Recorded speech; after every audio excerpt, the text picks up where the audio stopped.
Hi friends, പുതിയ വീഡിയോയിലേക്ക് എല്ലാവർക്കും സ്വാഗതം.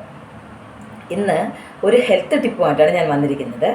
സാധാരണ ചെറുപ്പക്കാരിലും കോളേജ് സ്റ്റുഡൻസിലും മിക്കവാറും ആൾക്കാരിലൊക്കെ ഉള്ള ഒരു രോഗമുണ്ട്. പുറത്ത് പറയാതെ കൊണ്ട് നടക്കുന്ന ഒരു രോഗമാണത് അർഷസ്. അപ്പോൾ രണ്ട് തരം അർഷസ് ഉണ്ട്. ഒന്ന് ബ്ലഡ് പോകുന്നതും ഒന്ന് ശുഷ്ക അർഷസും. രണ്ടും വളരെ ഡേഞ്ചറസ് ആണ്. വളരെയധികം വേദനാജനകമാണ് ആ രോഗമെന്ന് പറയുന്നത്. കാരണം അത് വരാനുള്ള സാഹചര്യം എല്ലാവർക്കും അറിയാം.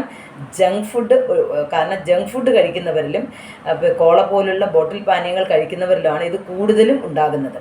അപ്പോൾ ഇവർ ഡോക്ടേഴ്സിൻ്റെ അടുത്ത് എത്തുമ്പോൾ ഒരു പത്തറ്റിക് കണ്ടീഷനായിരിക്കും വളരെയധികം. പിന്നെ അത് ക്ലീൻ ചെയ്യുകയും പിന്നെ അത് ഓപ്പറേഷനിലേക്കൊക്കെ നയിക്കുന്ന ഒരു അവസ്ഥയിലെത്തും.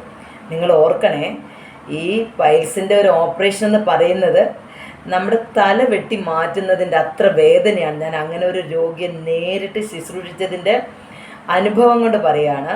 നമ്മളിൽ ഉണ്ടാകുന്ന ഓപ്പറേഷനുകളിൽ ഏറ്റവും വേദനിപ്പിക്കുന്ന ഒരു ഓപ്പറേഷനാണ് ഈ പൈൽസിൻ്റെ ഓപ്പറേഷൻ എന്ന് പറയുന്നത്. അപ്പോൾ അതുകൊണ്ട് അത്തരത്തിലുള്ള രോഗം വരാതിരിക്കാൻ നമ്മൾ ശ്രദ്ധിക്കുക. അഥവാ വന്നു കഴിഞ്ഞാൽ നമ്മൾ ഞാൻ അതിനുള്ള ഒരു ഹെൽത്ത് ടിപ്പാണ് ഞാൻ നിങ്ങൾക്ക് പറഞ്ഞു തരുന്നത്. നമ്മൾ ഫ്രൂട്ട്സ് കടയിൽ കിട്ടുന്ന ഈ അനാറുണ്ടല്ലോ, തെക്കൻ കേരളത്തിൽ ഇതിനെ മാതളം എന്ന് പറയും. അപ്പോൾ ഇതിൻ്റെ തോല് നല്ലൊരു മെഡിസിനാണ്. നിങ്ങൾക്ക് ഞാനിത് വീഡിയോ ആയി കാണിച്ചു തരാത്തത്, ഇത് മെഡിസിനാക്കി ഉണ്ടാക്കിയാൽ അത് പിന്നെ വേസ്റ്റായി പോകും. എനിക്ക് പിന്നെ ഇപ്പോൾ ആവശ്യമില്ലല്ലോ. അതുകൊണ്ടാണ് ഞാനത് നിങ്ങൾക്ക് വീഡിയോ കാണിച്ചു തരാത്തത്. ഞാനത് നന്നായി പറഞ്ഞു തരാം. ഇത് 100% 100% നിങ്ങൾക്ക് സുഖപ്പെടുന്ന ഒരു മെഡിസിനാണിത്. നോക്കുക, ഇതിൻ്റെ തോല് നന്നായിട്ട് ഇളക്കിയെടുത്തതിന് ശേഷം നന്നായി കഴുകി ചെറുങ്ങനെ അരിഞ്ഞ് മിക്സിയിലിടുക. അപ്പം നമ്മൾ തിളപ്പിച്ചാറിയ പാല്, 1 ഗ്ലാസ് പാല് ഇതിലൊഴിച്ചിട്ട് മിക്സിയിൽ ഒഴിച്ച് അടിക്കണം. കാരണം ഫുൾ 1 ഗ്ലാസ് പാലൊഴിച്ച് കഴിഞ്ഞാൽ ഇത് അടിയൂലല്ലോ, നമ്മൾ അരഞ്ഞു വരാൻ വിഷമമാണ്. അതുകൊണ്ടാണ് 1 ഗ്ലാസ് പാലൊഴിച്ച് നന്നായി അടിക്കുക.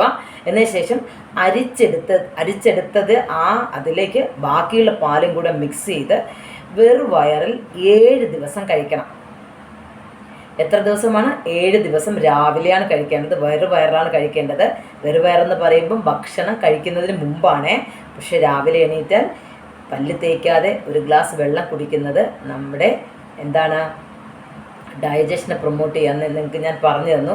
നമുക്ക് എന്തെങ്കിലും അസിഡിറ്റി പ്രോബ്ലം ഉണ്ടെങ്കിലും അത് നിങ്ങളെ ഹെൽപ്പ് ചെയ്യും. ആ ഒരു ടിപ്പ് ഞാൻ നിങ്ങൾക്ക് നേരത്തെ ഒരു വീഡിയോ ചെയ്തിട്ടുണ്ടായിരുന്നു. അപ്പോൾ കാണാത്തവർക്ക് വേണ്ടിയാണ്. അസിഡിറ്റി ഉള്ളവർക്ക് രാവിലെ വെറുവയറിൽ പല്ല് തേക്കാതെ 1 ഗ്ലാസ് വെള്ളം കുടിക്കുക. അപ്പോൾ ഞാൻ അതും കൂടി ഇത് ഉൾപ്പെടുത്തുന്നുണ്ട്. മറ്റേ വീഡിയോ കാണാത്തവർക്ക് വേണ്ടിയാണ്. അപ്പം നമ്മളിത് 7 ദിവസം കഴിക്കണം. പിന്നെ നിങ്ങൾ ജങ്ക് ഫുഡ് ഡെയിലി ഫുഡ് റൊട്ടീനിൽ നിന്ന് ഒഴിവാക്കണം. വല്ലപ്പോഴുമൊക്കെ ആകാം. പിന്നെ കൊക്കോകോള പോലുള്ള മറ്റ് ബോട്ടിൽ പാനീയങ്ങളും 100% ഒഴിവാക്കിയാൽ മാത്രമേ നമ്മൾക്കൊരു ഹെൽത്തി മാനായി ജീവിക്കാൻ പറ്റുള്ളൂ. അപ്പോൾ ഓർക്കുക, അനാവശ്യമായ ഫുഡുകൾ കഴിക്കാതിരിക്കുക. അത് നമ്മുടെ ലൈഫിൽ നിന്ന് ഒഴിവാക്കണം. അധികം വൈകിയുള്ള ഭക്ഷണവും വേണ്ട.